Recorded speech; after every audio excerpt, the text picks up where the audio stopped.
Income tax department Congress, CPI, CPM ప్రతిపక్ష పార్టీలకి నోటీసులు ఇవ్వటం ఇప్పుడు దేశంలో పెద్ద ఎత్తున సంచలనంగా మారింది. ఐటీ శాఖ ఏమో మేము పద్ధతి ప్రకారమే ఈ రకంగా నోటీసులు ఇచ్చామని వాదిస్తుండగా దీని వెనక బీజేపీ ఉంది. స్వతంత్ర సంస్థల్ని ఇప్పటిదాకా ఈడీని, సిబిఐని రాజకీయ కుట్ర కోణంలో ఎట్లయితే వాడుకున్నారో ఇప్పుడు ఇన్కమ్ ట్యాక్స్ ఐటీ డిపార్ట్మెంట్ను కూడా కుట్ర కోణంలో భాగంగానే ప్రతిపక్ష పార్టీల మీద ఈ రకమైన విమర్శలు, నోటీసులు ఇచ్చి భయపెట్టాలని చూస్తుందని ఈ పార్టీలకు సంబంధించిన వాళ్ళు విమర్శిస్తున్నారు. అసలు దీంట్లో ఉన్న వాస్తవం ఏంటి? ఐటీ శాఖ చేస్తున్న నోటీసులు నిజంగా రాజ్యాంగపరంగా ఇస్తున్నారా? దీంట్లో రాజకీయ కుట్రకోణం ఉందా? అసలు ఏం జరుగుతుంది ఈ దేశంలో? ఎన్నికల సమయంలోనే ఈ రకమైన దాడులకి అటు ఈడీ కానీ ఇటు ఐటీ డిపార్ట్మెంట్ కానీ ఎందుకు పాల్పడుతుంది అనే విషయాలను మనం ఒకసారి సమగ్రంగా పరిశీలించాల్సిన అవసరం ఉంది. అయితే ఈ మధ్యకాలంలో బీజేపీ అధికారంలోకి వచ్చిన తర్వాత సిబిఐని, ఈడీని తమ రాజకీయ స్వప్రయోజనాల కోసం వాడుకుంటుందనే విమర్శలు గతంలో వచ్చినాయి. అవి వాస్తవమని అనేక సందర్భాల్లో రుజువైన పరిస్థితి కూడా మనకు కనిపిస్తుంది. ఇప్పుడు తాజాగా ఈ దేశంలో ఇండియా కూటమిని లీడ్ చేస్తున్న పార్టీల్లో కాంగ్రెస్ మొదటి స్థానంలో ఉంది. అయితే కాంగ్రెస్ పార్టీకి సంబంధించిన అకౌంట్ని ఇంతకుముందే దాన్ని సీజ్ చేయడం జరిగింది. ఇప్పుడు తాజాగా కాంగ్రెస్ పార్టీకి సంబంధించి కూడా ఐటీ రిటర్న్స్ దాఖలు చేయడంలో జరిగిన వైఫల్యాలు, అయితే వాస్తవంగా ఇప్పుడు ఐటీ రిటర్న్స్ దాఖలు చేయకపోతే చర్యలు తీసుకోవటంలో ఎవరు ఐటీ డిపార్ట్మెంట్ని తప్పుపట్టారు. కానీ గతంలో జరిగి ఐటీ రిటర్న్స్ జరిగిన వాటిని మళ్ళీ రీఓపెన్ చేసి అప్పుడు మీరు సరిగ్గా ఐటీ రిటర్న్ చేయలేదు కాబట్టి, సరైన పత్రాలు ఇవ్వలేదు కాబట్టి ఇప్పుడు పెనాల్టీ వేస్తున్నాం, లేదు వడ్డీ వేస్తున్నాం అనే పేరుతోటి ఇప్పుడు ఈడీ కక్షపూరితంగా వ్యవహరిస్తుంది. అది బీజేపీ కేంద్ర ప్రభుత్వం డైరెక్షన్లో వ్యవహరిస్తుంది అనేది అయితే కాంగ్రెస్ పార్టీ ఆరోపిస్తుందో అవి వాస్తవాలని తేలిపోతుంది. ఇప్పుడు కాంగ్రెస్ పార్టీకి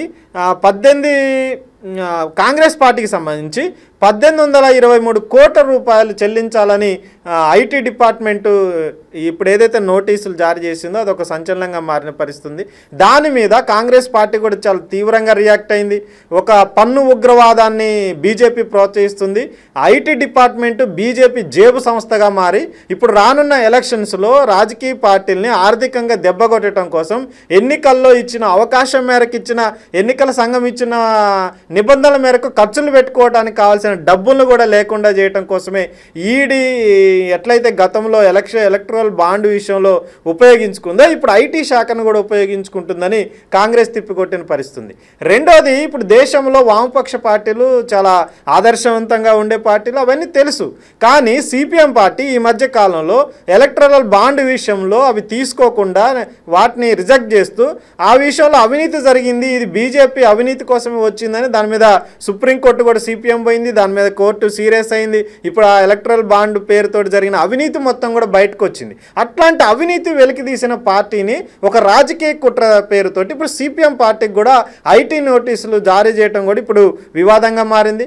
2016-17 ఎంత విచిత్రమైన కేసు అంటే ఇన్కమ్ ట్యాక్స్ 16-17లో అప్పుడు పన్ను మినహాయింపు అనేది సిపిఎం పార్టీకి ఇవ్వడం జరిగింది. ఆ పన్ను మినహాయింపు ఇచ్చారు కాబట్టి ఆ రకంగా పన్ను మినహాయింపు ఇచ్చిన దాన్ని సిపిఎం పార్టీ ఉపయోగించుకుంది. కానీ ఇప్పుడు ఇన్కమ్ ట్యాక్స్ డిపార్ట్మెంటు మేము అప్పుడు ఇచ్చిన పన్ను మినహాయింపును ఇప్పుడు ఉపసంహరించుకుంటున్నాం కాబట్టి మీరు పన్ను చెల్లించలేదు కాబట్టి పెనాల్టీ, వడ్డీ పేరుతోటి 15 కోట్లకు సంబంధించిన డబ్బుల్ని చెల్లించాలని కూడా ఇప్పుడు ఇవ్వడం అనేది పెద్ద ఎత్తున వివాదంగా మారింది. సిపిఎం పార్టీ కాదు, సిపిఐ పార్టీకి సంబంధించి కూడా 11 కోట్లకు సంబంధించిన పెనాల్టీని వడ్డీ రూపాన్ని చెల్లించాలని సిపిఐ పార్టీకి కూడా నోటీస్ ఇవ్వడం కూడా ఇప్పుడు వివాదంగా మారింది. అయితే సిపిఐ పార్టీకి ఎందుకు ఇచ్చారనే వివరాల్లోకి పోతే దీంట్లో కూడా ఒక విచిత్రమే ఉంది.